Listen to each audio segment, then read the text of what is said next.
সেই মালিকের ভালোবাসার প্রতিদান এটা প্রতি মুহূর্তে গুনাহ করা, তাই না? মালিক কত ভালোবাসে। আমি একটু বাহির থেকে আবার চলে আসবো, ভেতরে একটু বাইরে গেলাম। আমার মালিক আমাকে কত ভালোবাসেন যুবক, কোনোদিন একটু ভেবে দেখেছ? আমি সূত্র একটু মিলাই কত ভালোবাসেন একটু বুঝো। দেখো, দুনিয়ার মধ্যে আল্লাহ ছাড়া, রাসূল ছাড়া আমাদেরকে সবচেয়ে বেশি ভালোবাসেন কে বলেন? মা। বলেন সবাইকে, আরো জোরে বলেন কে? মা। আরে মার কলিজায় যে কত দরদ আর মায়া, এটা মা ছাড়া কে বুঝবে? মাকে যে আল্লাহ বানাইছেন সে আল্লাহ জানে। আমরা স্নেহ মমতা পাইছি সেজন্য একটু উপলব্ধি করতে পারি। আমার ছোট্ট একটা স্মৃতি মনে পড়লেই কলিজা ফেটে যায়, কান্না আসে। আরে মাহফিল শেষে যখন ঘরে ঢুকতাম রাত ৩টা ৪টা, তো তালা খুলে ঘরে ঢুকেই দেখতাম বাচ্চারা ঘুমাচ্ছে, বিবি ঘুমাচ্ছে, একজন মানুষ সজাগ। কখনো ৯ তলায় বাসা ছিল, কখনো দেখতাম ওই জানালার কাছে যায় দাঁড়ায় আছে নিচের দিকে তাকায়, কখন যায় পাইতাম সেজদায় কাঁদতেছে, কখন যায় পাইতাম হাত উঠায় কান্না করতেছে, কখন দেখতাম যায় ঘরের মধ্যে অস্থির পায়চারি করছে। তো যায় জিজ্ঞেস করতাম, মা ঘুমান না আপনি? তো মা কি জবাব দিতেন? বাবা বাহিরে যতক্ষণ থাকো ঘুম তো আমার আসে না। এর নাম তো ছিল মা। এরে যুবক, এরে বাবা, এরে মা, আমি ছোট্ট করে একটু জিজ্ঞেস করি আপনাদেরকে, আমাকে বুঝে শুনে জবাব দিয়ে। এই যে মার কলিজায় এত মায়া, কারণটা কি বলেন তো? মা আমার চোখ বানাইছেন সেই জন্যে, কথা বলেন। মা আমার কান বানাইছেন সেই জন্যে, জিভ বানাইছেন সেই জন্যে, কথা বলেন। হ্যাঁ, তো কি জন্যে? মা কি বানাইছেন একবারে বলেন তো, একবারে আমাকে জবাব দেন। মা কি বানাইছেন? কিছুই বানান নাই। অল্প কয়েকদিন ভাড়াটিয়ার মতো পেটে ধারণ করেছেন, হওয়ার পরে লালন করেছেন, তাতেই মার কলিজায় এত মায়া। মা কিচ্ছু বানান নাই, তাতেই মার কলিজায় এত মায়া। আহ আহ তাইলে যে আল্লাহ আমার চোখ বানাইছেন ওই আল্লাহর কত মায়া।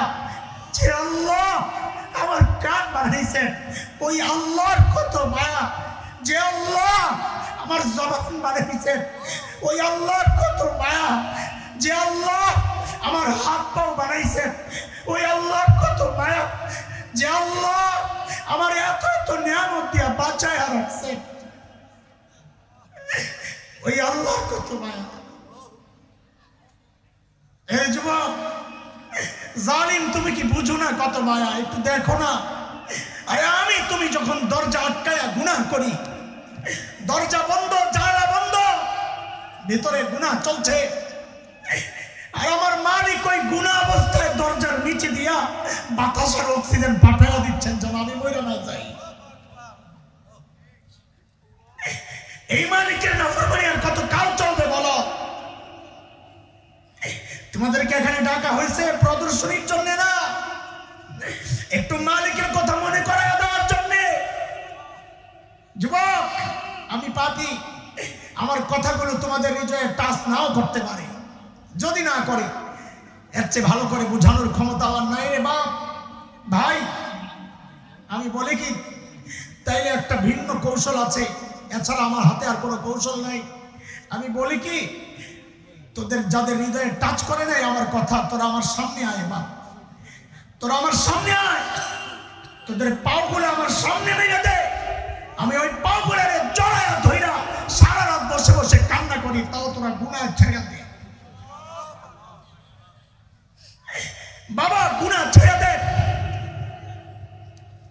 আর কত কাল বলে? হ্যাঁ, থামেন নাই, আর কম হয় নাই তো, থামেন নাই। মালিকের 70 গুণের সুযোগ নিয়ে গুনাহ করেছে, মালিক ঢেকে রাখছেন, সুযোগ পাওয়া গেছে। চলেন আজকের এই মজলিসে মালিকের গফফার গুণের একটু সুযোগ নিয়ে নেই। বলে গফফার গুণের কি সুযোগ? বলে মালিকের সব গুণের মধ্যেই তো শুধু মায়া আর মায়া, গফফারের ভেতরেও মায়া। গফফারের মায়া যদি বুঝাই রাত যাবে আমার। আমি 2টা মায়া খালি শোনাই, তারপরে মূল কথা আবার ঢুকে যাব ইনশাআল্লাহ। আরে দুনিয়ার সবাই তো অপরাধীকে খুঁজে শাস্তি দেওয়ার জন্য, মাও সন্তানকে অপরাধ করলে খুঁজতে থাকেন শাস্তি দেওয়ার জন্য, বাবাও খুঁজেন শাস্তি দেওয়ার জন্য। দুনিয়ায় সবাই অপরাধী খুঁজেন শাস্তি দেওয়ার জন্য। আর আমার আপনার এমন একজন মালিক আছেন যিনি অপরাধীকে খুঁজেন মাফ করার জন্য। প্রতি রাতে আইসা ডাকতে থাকেন, আলা মিন মুস্তাগফিরিন ফাগফির আলা। এই কে কে গুনাহ করছো, আসো না আসো না, আমি আসছি তোমারে মাফ করার জন্য, তুমি মাফ চাও, আমি আল্লাহ মাফ করে দিব। বলে কত মাফ করবে, কত মাফ করবে? হাদিসের কথা, শয়তান যখন আল্লাহকে চ্যালেঞ্জ করেছে, আল্লাহ আপনার বান্দাকে আমি মৃত্যু পর্যন্ত তাকে গোমরাহ করতেই থাকবো, করতেই থাকবো, করতেই থাকবো, তো আল্লাহর জবাবের ঢংটা ছিল এমন, শব্দ হুবহু এক টানা। আল্লাহর জবাবের ঢংটা ছিল এমন, ও শয়তান, তোর হুমকি ধমকি কি শেষ? বলে হ্যাঁ শেষ। বলে তোর কথা যদি শেষ হয় তো এবার আমারটাও শোন, আমার বান্দারে তুই গোমরাহ করতেই থাকবি, করতেই থাকবি, তো আমারটাও শোন, আমি আমার বান্দারে মাফ করতেই থাকবো, করতেই থাকবো, করতেই থাকবো। আসে আজকে গফফার মালিকের দরবারে একটু চোখের পানিরে পুঁজি বানায়া সারা জিন্দেগীর গুনাহগুলা মাফ করে এখান থেকে যাই ইনশাআল্লাহ। ঠিক আছে ইনশাআল্লাহ? চলেন আমরা আবার চলে আসি। ওই যে সাহাবায়ে কেরামের পরিবর্তন ছিল মানব ইতিহাসের সবচাইতে খারাপ, হয়ে গেল সবচাইতে ভালো।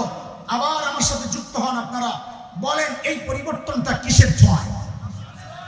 সবাই একযোগে আওয়াজ বড় করে বলতে হবে, তাইলে আমার কথা আগানো সহজ হবে।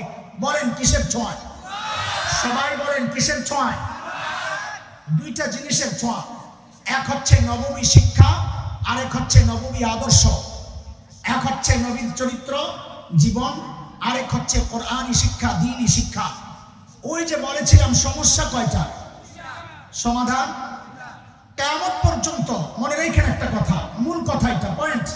কিয়ামত পর্যন্ত দুনিয়ার যত সমস্যা দেখবেন, সব সমস্যার পেছনের মূল সমস্যা দুইটা।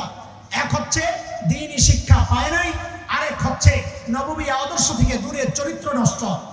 দুনিয়ায় যত সমস্যা আছে সব সমস্যার মূলে এই দুইটা, আর সব সমস্যা সমাধানও ওই দুইটা। এক নবীকে আল্লাহ যে জন্য পাঠাইছেন কোরআনের শিক্ষক বানায়া, সমস্ত সমস্যার সমাধানও কোরআনী শিক্ষার মধ্যে, নববী শিক্ষার মধ্যে। সমস্ত শিক্ষার সমস্ত সমস্যার সমাধানও নববী আদর্শের মধ্যে। এই আমাকে একটু জবাব দেন আপনারা, সাহাবায়ে কেরাম যে কোরআন ধরে সর্বশ্রেষ্ঠ মানুষ হয়েছে, ওই কোরআনকে আল্লাহ আসমানে উঠায় নিছেন? আমাকে জবাব দেন, আছে কোরআন? ও একটু দুর্বল হয়ে গেছে, তাই না? হ্যাঁ, পাওয়ার নষ্ট হয়ে গেছে।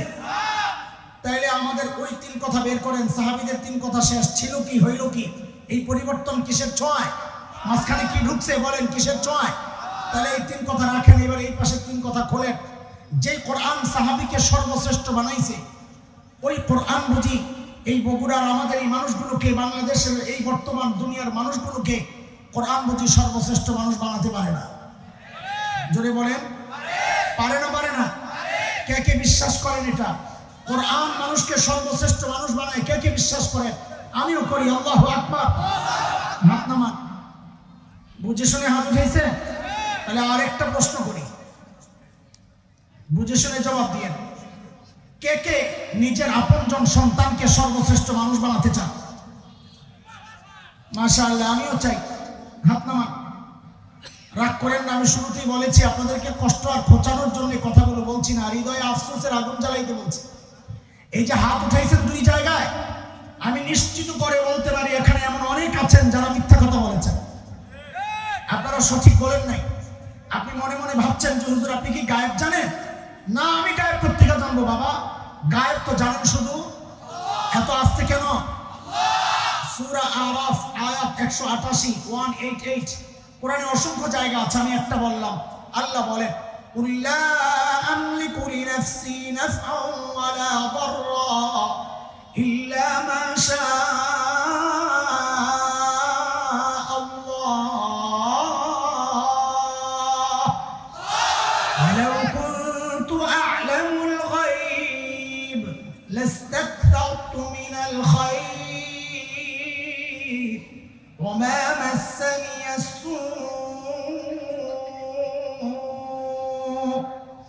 নবীকে দিয়ে আল্লাহ বলাচ্ছেন, আপনি বলেন আমি যদি গায়েব জানতাম আমি আর এত বিপদে পড়ি না। আমি যদি গায়েব জানতাম যা ভালো কিছু আছে সব কিছুই আমি কানেক্ট করে নিতে পারতাম। এত বিপদে কেন পড়ছি আমি জানতাম না ওখানে বিপদ আছে। তার মানে কি নবী গায়েব জানতেন? জোরে বলেন। গায়েব শুধু জানেন কে? হ্যাঁ, নবী গায়েবের খবর দেন, আল্লাহ জানান, সেটা খবর দেন। যাই হোক, আমিও গায়েব জানি না, প্রশ্নই আসে না, কিন্তু আমি এই সমাজ তো জানি। এই সমাজের আলো বাতাসে আমার বেড়ে ওঠা, এই সমাজের ডাল ভাত খেয়েই তো আমি বড় হয়েছি। এই সমাজের মানুষের গতিপথ, স্বভাব, চরিত্র আমার জানা। সেই জানা থেকে আমি বলছি, দুই জায়গায় যে আমরা হাত উঠাইছি, এখানে আমরা অনেকে মিথ্যা বলেছি। বলে কেমনি? আপনারা দ্বিতীয়বার হাত উঠাইছেন কোন কথার উপর? যে আপনারা সবাই আপনাদের সন্তানকে সর্বশ্রেষ্ঠ মানুষ বানাতে চান, তাই না? হাত উঠাইছিলেন? আমার সাথে জবাব দেন, হাত উঠাইছেন? আগের বার হাত উঠাইছিলেন সর্বশ্রেষ্ঠ বানায় কোরআন। এইবার মিলে দেখেন তো আপনার কথা ঠিক আছে কিনা, দুই হাত ওঠানো। আপনি বললেন সন্তানকে সর্বশ্রেষ্ঠ বানাতে চান, শুরুতেই স্বীকার করলেন সর্বশ্রেষ্ঠ বানায় কোরআন। তাহলে আমাদের জিজ্ঞাসা, যদি আপনার এই দুই কথাই ঠিক থাকে, তো সন্তানকে সর্বশ্রেষ্ঠ বানাইতে সন্তানকে তো কোরআনই শিক্ষা দেওয়ার কথা ছিল। সেই কোরআনই শিক্ষা না দিয়ে আপনি দিচ্ছেন নাকি? তার মানে মিথ্যা বলছেন। ঠকেছেন না জিতেছেন? একটু দিল থেকে বলেন তো। সন্তানকে দিন না শিখায় ঠকেছেন না জিতেছেন? জোরে বলেন। এটা বলতেও খারাপ লাগতেছে না? তা আমরাই বলি, আমাদেরটাই শোনেন পাইছি যেহেতু। আলহামদুলিল্লাহ, আমরা দিনই শিক্ষায় শিক্ষিত হয়ে আমরাও ঠকি নাই, আমাদের বাবা মাও ঠকেন নাই। মাওলানাকে তার বাবা আলেম বানায় কি ঠকাইছেন? মাওলানার বাবা ঠকছেন? মুহাদ্দিস সাহেব হুজুর ঠকছেন? আমারটা বলি, আমি ছোট মানুষ, আমাকে আমার বাবা মা মাদ্রাসায় পড়ায় কি ঠকাইছেন? কেন? এই কেন বললে বলবেন নিজের ঢোল নিজে পিটাইতেছে, আমারটা বাদ। আমার বাবা মারটাই বলি। দেখেন, আমাদের তো যে জীবন, প্রতিদিন 3টা 4টা করে প্রোগ্রাম, 5টাও করতে হয়। এমন কোন দিন আমার যায় আমার মনে পড়ে না। ঈদের দিনও তো ছুটি নাই, ঈদের নামাজ পড়াইতে হয়। এমন কোন দিন আমার যায় আমার মনে পড়ে না যেদিন দোয়ায় বলি না রব্বির হামহুমা কামা রাব্বায়ানি সগীরা। আমার বাবা মা ঠকছেন না দিচ্ছেন? আমার আবার এক্সট্রা কিছু পাগলামি আছে। মা বাবার জন্য একটু খুব দিল কাঁদে। মাঝে মধ্যে গ্রামের বাড়ি কুমিল্লায়, ওখানে চলে যাই, ওখানে মা বাবার কবর, মাদ্রাসা আছে, মাদ্রাসার পেছনে কবর। তো জিয়ারত করি সুন্নত তরিকায়, জিয়ারতের যা করার পর এরপরে কি করি জানেন? পাগলামি আর কি। দুইজনের কবর একসাথে, তো দুইজনের মাথার কাছে যায় চুপচাপ বসি আর চিন্তা করতে থাকি, আহারে এখন তো মন চাইলেই মাথায় একটু তেল লাগাইতে পারতেছি না, মন চাইলেই তো একটু মাথাটা টিপে দিতে পারতেছি না, চলে গেছেন দূরে, চাইলেই তো একটু হাত পাও টিপে দিতে পারতেছি না।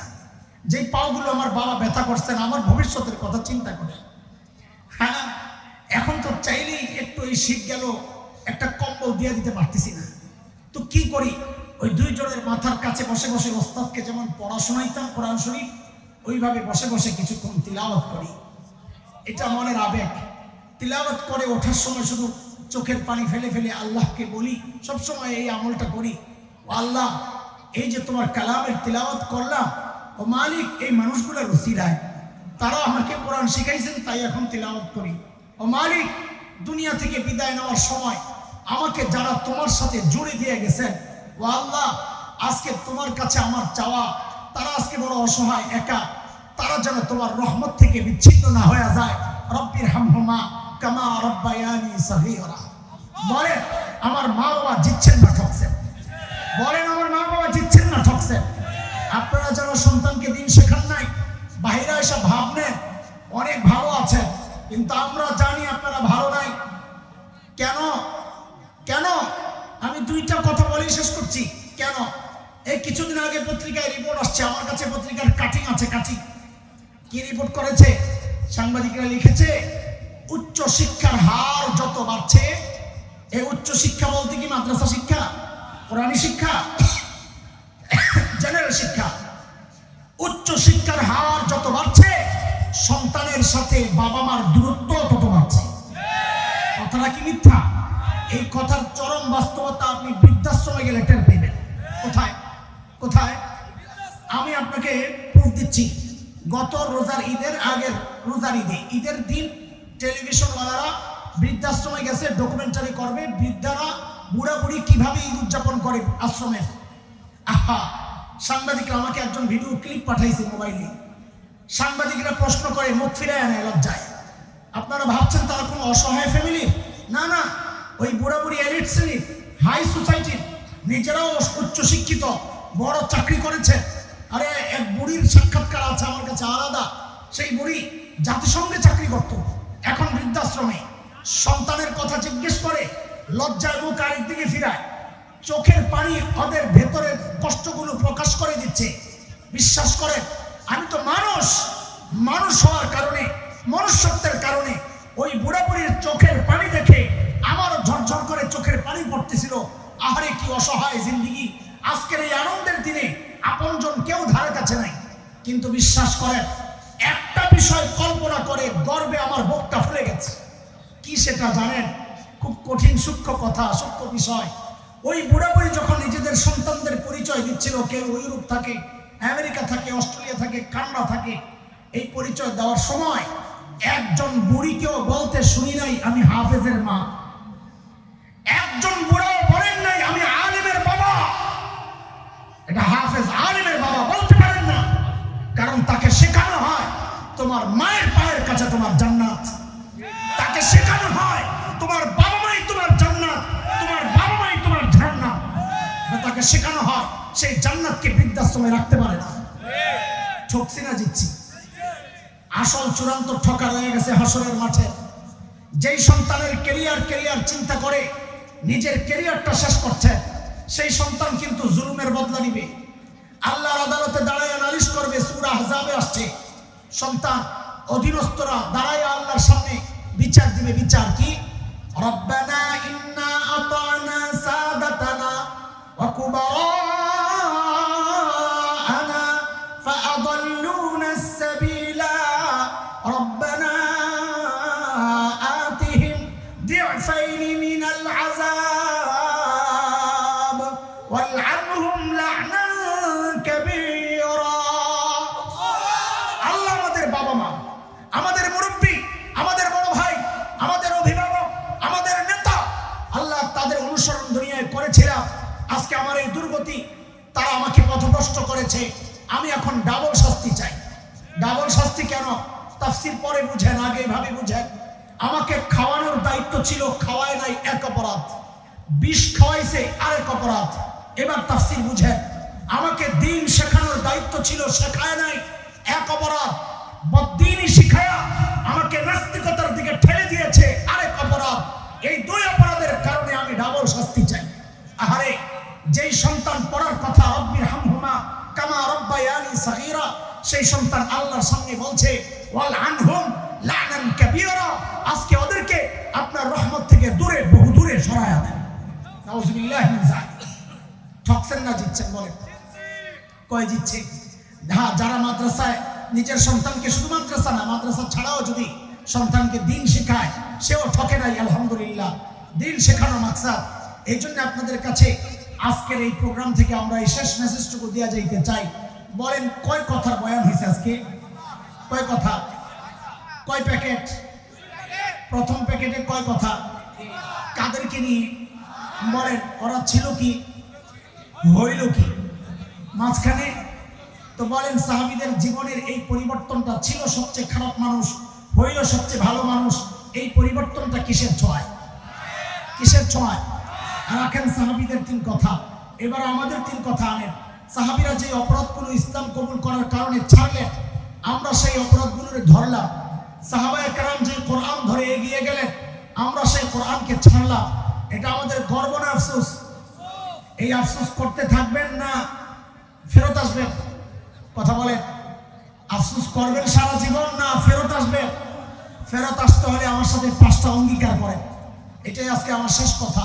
2 প্যাকেট দিছি, 2 পকেটে ঢুকান, আরেক প্যাকেট বানাইতেছি, ওনাদের মাথায় করে বাড়ি যাবেন। 5টা অঙ্গীকার সবাই বলেন। আমরা সবাই শুদ্ধ কোরআন শিখবো। শুদ্ধ কোরআন শিখবো ইনশাআল্লাহ। বলেন ইনশাআল্লাহ। 2, নিয়মিত কোরআন পড়বো। আরে আমার সাথে বলেন ইনশাআল্লাহ পড়ে বলেন। তা আমি বললাম, আপনারা ইনশাআল্লাহ বলতেছেন। বলেন শুদ্ধ কোরআন পড়বো, শিখবো। শুদ্ধ কোরআন শিখবো। 2 নাম্বার, নিয়মিত কোরআন পড়বো। এমন না হয় কোরআনকে গিলাপবদ্ধ করে ঘরের মধ্যে রেখে দেন। আমাদের বড় আফসোস লাগে, হতাশ হই। ও ভাই, যেই ঘরে কোরআন আল কারীমের তিলাওয়াত হয় না, ওই ঘরে ঘুমান কেমনে আপনারা? ঘুম আসে কেমনে আপনাদের? এটা কিভাবে সম্ভব? যেই ঘরে আল্লাহর কালামের তিলাওয়াত হয় না, ওই ঘরে ঘুম আসে কেমনে আপনাদের? এই জন্য প্রতিজ্ঞা করেন নিয়মিত কোরআন পড়বো ইনশাআল্লাহ। 3 নম্বর ওয়াদা, কোরআনের অর্থ বুঝে অথবা ওলামাদের কাছ থেকে যা শুনবো এগুলো আমরা মানবো ইনশাআল্লাহ।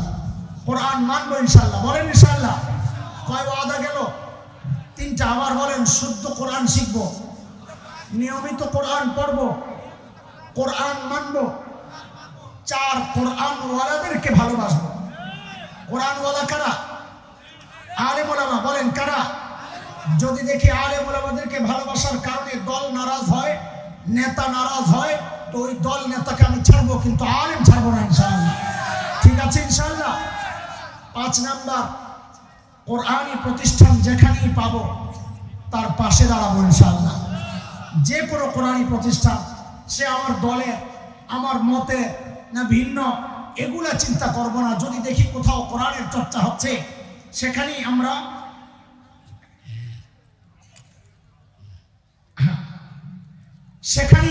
সহযোগিতার হাত বাড়াবো ইনশাআল্লাহ। ঠিক আছে ইনশাআল্লাহ। যে কোনো জায়গায় দ্বীনি কাজ হইলে এই দ্বীনি কাজের সহযোগী হব ইনশাআল্লাহ। কে কে আমরা দ্বীনি কাজের সহযোগী হব? একটু হাত উঠাই তো দেখি। সবাই হাত উঠাই।